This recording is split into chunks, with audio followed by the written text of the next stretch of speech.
neutral corner. In the neutral corner. 2, 3, 4.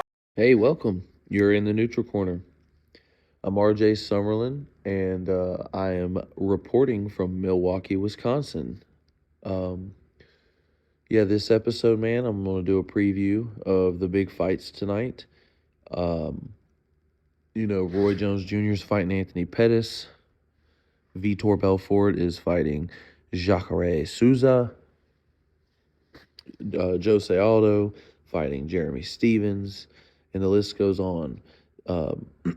It's a very exciting event, dude. I've been a part of it in the production. I've also been given media privileges as well. So, man, that's been really, really cool. It's been amazing, and it's been a great experience up here. They flew me out to set the ring up, and they, have some union guys here, about 4 guys, helped me set the ring up, and I was stressed about that because I've never done anything like that before. And so I was, really kind of walking into the unknown of what I was allowed to do and what I wasn't allowed to do. And I was able to do my thing, and be able to do what I know how to do. And it went really smoothly. And the ring looks great, if I don't say so myself. But y'all will see later on this evening. I'm super excited for this event. The people I've gotten to see and I've gotten to meet are amazing, and I got to interview a former UFC fighter. She's fighting tonight, Gina Mazzani, and she's fighting Pearl Gonzalez. That fight, I think, is going to be a banger. And I think that a lot of people are kind of sleeping on that one. And that one, I think, is going to be more exciting than you think. Really, this whole card. I've been seeing some comments, of people kind of hating on the whole Anthony Pettis, Roy Jones Jr. thing, or like Jose Aldo boxing Jeremy Stevens, Jacare Souza boxing Vitor Belfort, 2 UFC women, Pearl Gonzalez boxing Gina Mazzani, and the list goes on. Joe Riggs boxing a former UFC guy from Brazil. MMA people boxing each other. But the reality is, man, is this is the sport that we do. This is the sport that they do. And this is how they make a living, is fighting. And if you're, offered a good amount of money to go do something, and it's something that you love, I don't understand why people hate on it so much. I don't understand Roy must need the money. Like, dude, why do you show up to work on Monday? Do you show up because you love, doing whatever it is you're doing? Do you show up on Monday and just like, yeah, I don't really need to be here because I can afford not to be here, but I'm going to scan these groceries anyway. Or I'm going to click away on this computer and, manage whatever it is that you're doing for your job. No, of course, you're doing it for money, because money helps life go on. Unfortunately, this is a capitalist country, and that's what happens, man. So why hate on them? Especially if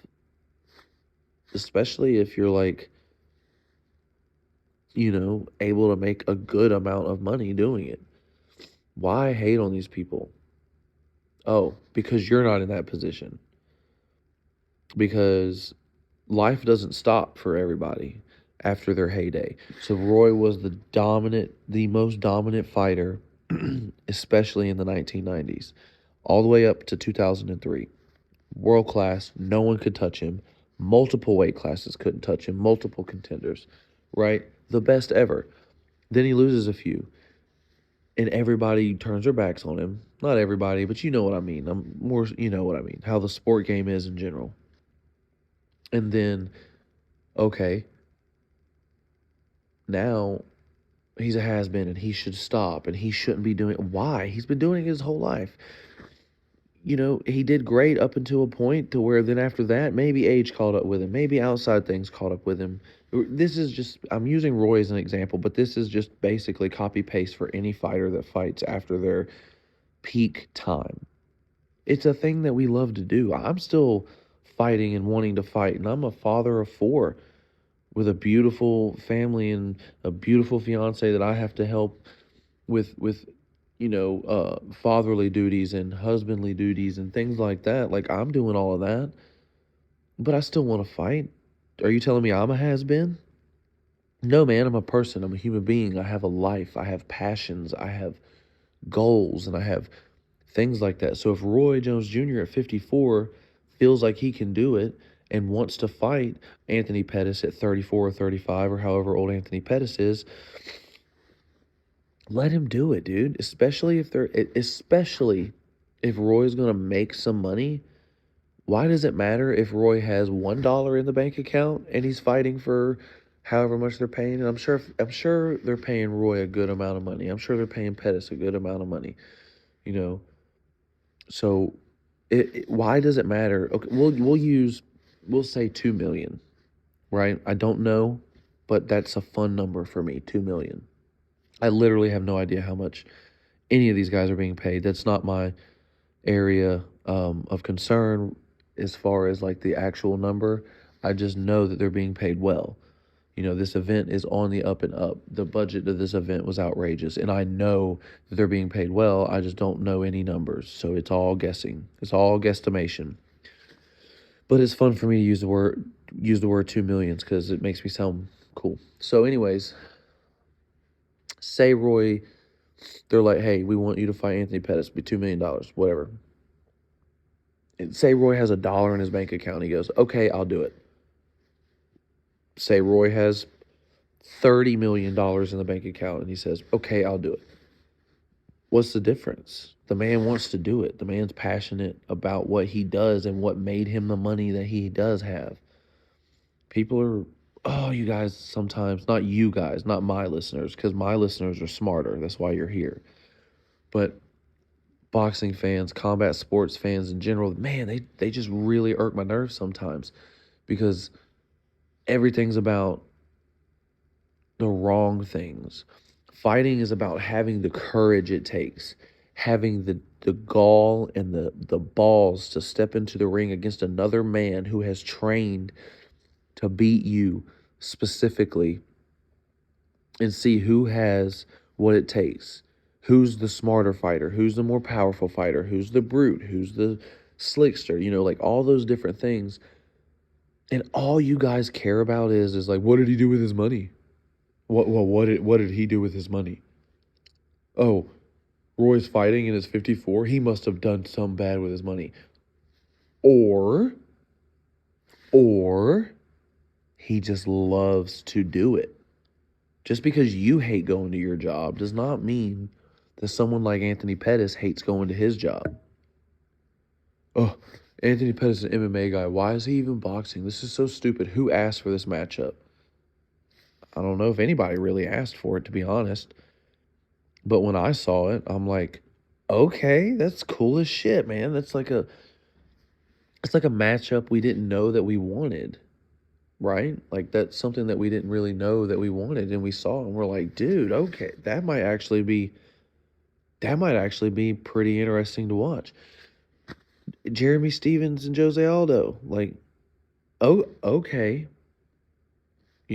That's a matchup I didn't think I wanted to see again, but like, actually, yeah. Especially if you've watched any of the hype videos for these guys and like the training videos, the Jeremy Stevens one, man, I'm telling you, like, that one's going to be good. It's something else that I think is going to be interesting because we have locals and you're going to see a bunch of different styles in this event tonight, and I'm really excited about that. One of the things I think that you're going to notice, this is just my prediction, is that you'll notice who are boxers and you'll notice who are MMA fighters. And I think that the MMA fighters that are boxing each other is probably going to be some pretty entertaining matchups because boxers are known for taking some rounds, 1, 2, 3, depending on how many rounds the fight is, to register, to see your reactions, to warm up, to whatever. And MMA fighters usually are going to go in there and just start throwing at each other. Not saying that they don't know what they're doing, but it's in my experience that MMA fighters, when they come to box, are more aggressive every time. And boxers are usually the ones that are sitting back, kind of reading things, kind of reacting to things. And the MMA guys are the ones that are trying to come in, and try to get in there. And so it's going to be fun. And watching two MMA fighters that are going to go in there and just both be walking forward, it's going to be a pretty cool event to watch, I feel like.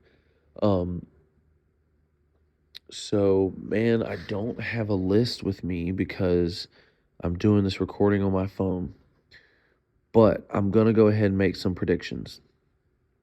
I do believe that I think it's Danielle Wynn.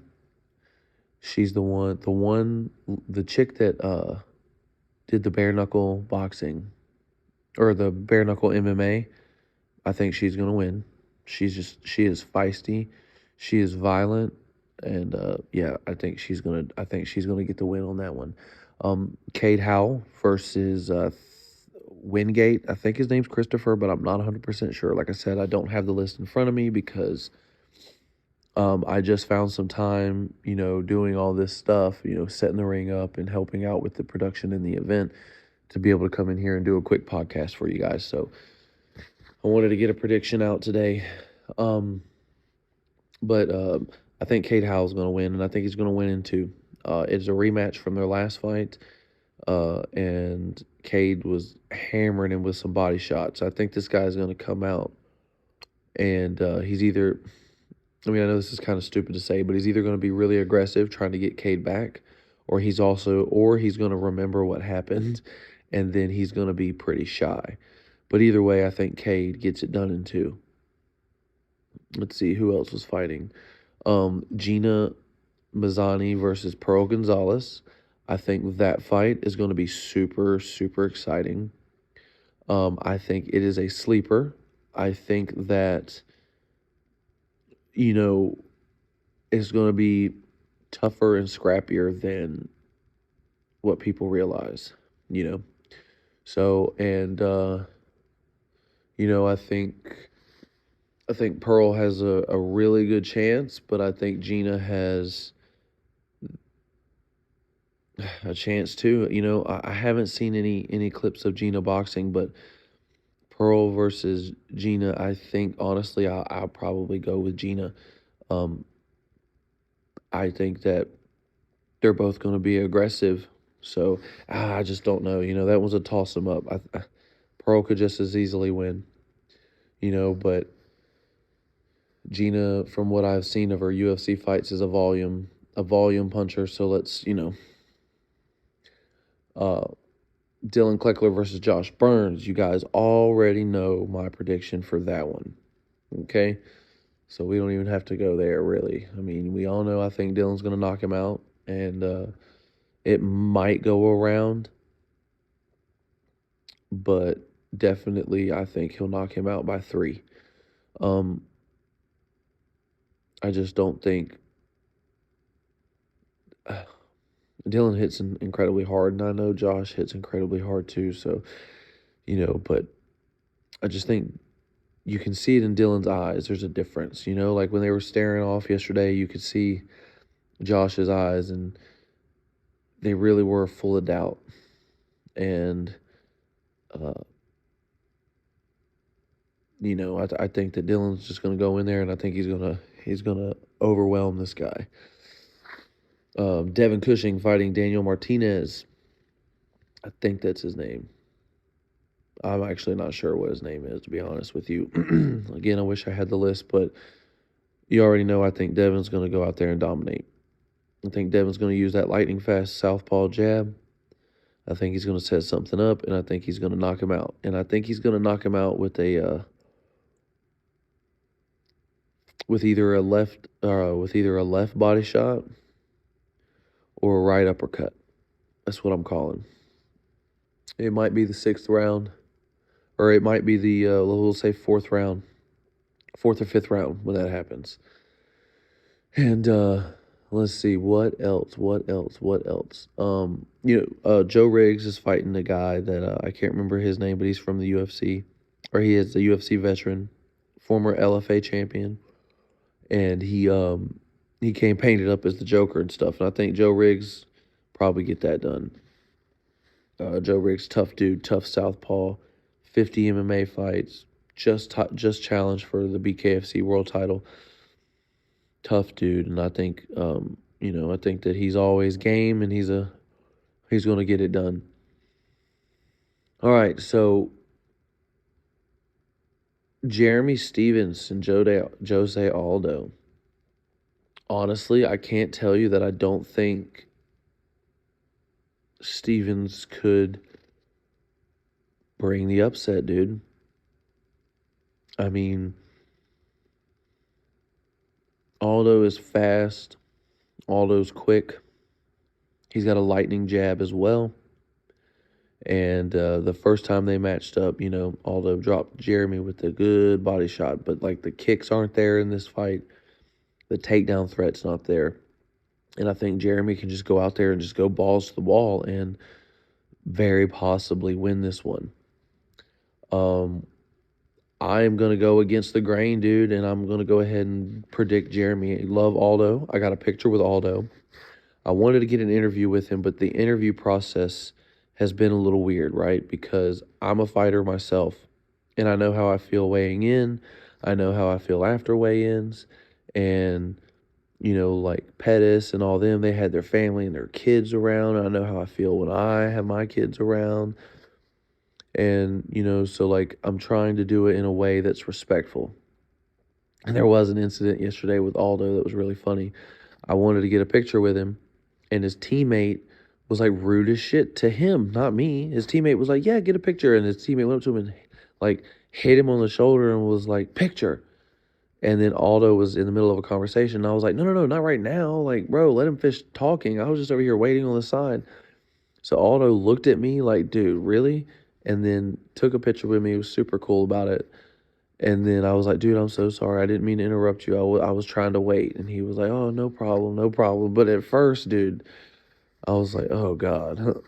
But the interview thing, he doesn't speak English, very well at all. So I don't have an interpreter.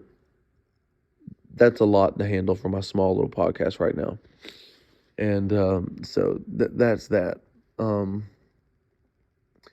Jacare, and then Jeremy Stevens, I just haven't seen him very much, like I said, I haven't seen him very much, he hasn't, because I was setting up the ring when they were doing the early morning weigh-ins, so I didn't get to see him there, and then I did see him at the weigh-ins here, but, as soon as he weighed in, he was gone, he left, he didn't give a fuck, so, anyway, Jacare Souza versus Vitor Belfort. I think Jacare for the upset. I think everybody thinks that Vitor's a striker and he's going to come in and do it. And I just think that I think people are going to be shocked by Jacare. I don't know why. It just, just a feeling, man. Just a feeling, dude. Also, I want to note that both those dudes are big as fuck. And they're 85ers. So, what? Yeah, they are big as shit. Both of them. Vitor did just blitzkrieg a 60-year-old Evander Holyfield, but I think Jacare being younger can probably withstand that. And then, honestly, Jacare looks so much longer. I don't know if he really is, but he looks longer. And I think that Jacare has the ability to just, upset Vitor. So I'm going to pick him just because it's fun to be for the underdog sometimes. I've been an underdog many times, and so it's always fun to side with them. And lastly, Roy Jones Jr. versus Anthony Showtime Pettis. Listen, guys, youth versus experience, that's what this is. Because the experience that Anthony has is from MMA, and I am telling you 100% it is a different ball game. That does not mean at all that Anthony can't catch Roy. Any man can get caught any night. The GOAT himself has said that. But Roy is motivated. I was able to speak with him last night, and we were able to, talk for a little while, and I can tell he is motivated. He is excited for it. And dude, he really looks in great shape. Great shape. It's amazing. And I know the man personally, like pretty well. And I know for a fact that man has never and will never touch this stuff. You know what I mean?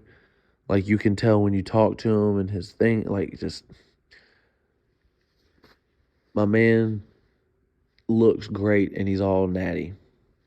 And Anthony looks great. My man, he was 198 pounds or 199 pounds. He had a freaking six pack. Anthony looks fantastic. It's going to be a great thing. Anthony's going to be in phenomenal shape. But Roy's been boxing since before Anthony was born. Like, it's just, Roy's been boxing as long as Anthony's been alive. Isn't that crazy? Even Roy's 54. If Anthony was 34, if Anthony was 35, if Anthony was 36, Roy would still have been Roy's been boxing since he was like 4 years old. So unless Anthony was 50, then Roy has literally been boxing longer than Anthony has been alive. Let that sink in.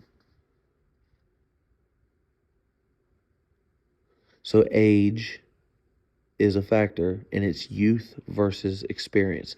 What can Roy's experience bring to the table? Roy is a smart man. It is so crazy.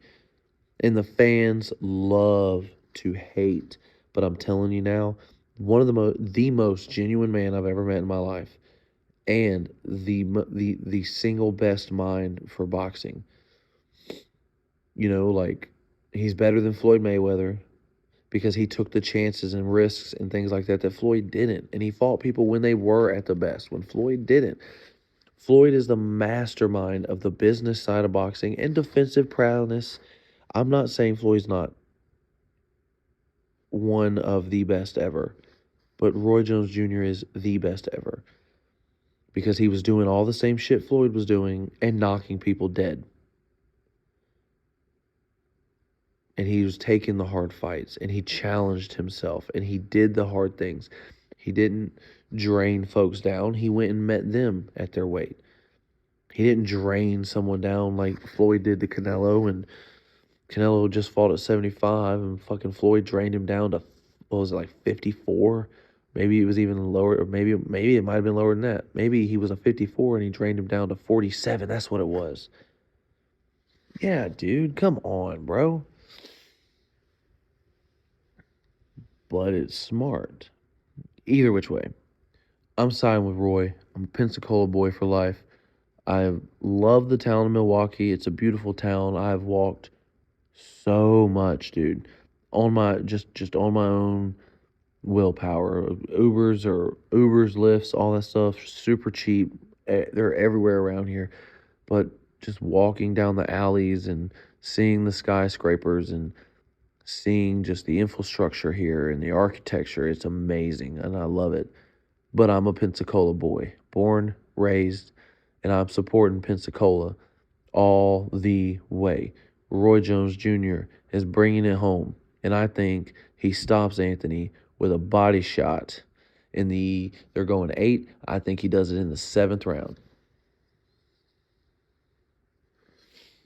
I think it happens quicker than you guys, or I think Roy is still quicker than you guys give him credit for and than you guys think.